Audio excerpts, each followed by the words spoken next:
గుణదల మేరీమాత church.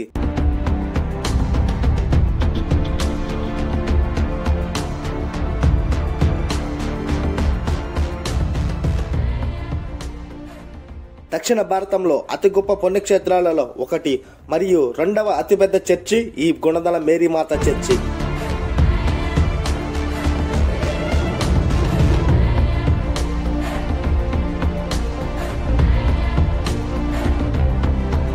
ఈ వీడియోలో మనం ఈ చర్చిని ఎవరు నిర్మించారు, ఎందుకు నిర్మించారు, ఏ కాలంలో నిర్మించారు,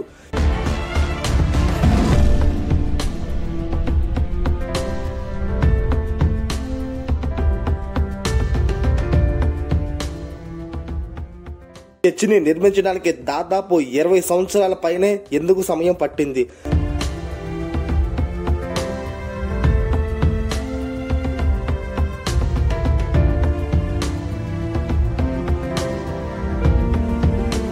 ప్రతి సంవత్సరం ఈ గుణదల కొండపై ఫిబ్రవరి 9, 10, 11 తేదీల్లోనే ఎందుకు పండుగను జరుపుకుంటారు?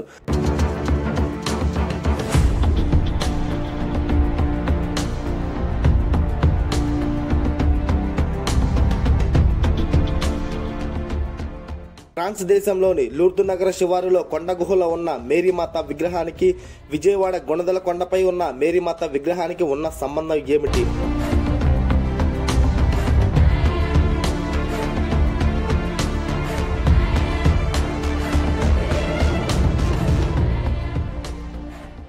కొండ శిఖరాన ఉన్న 18 అడుగుల ఎత్తైన శిలువను మరియు క్రీస్తు జీవితం ఆధారంగా చేసుకొని 14 స్థలాలను నిర్మించారు ఎందుకు?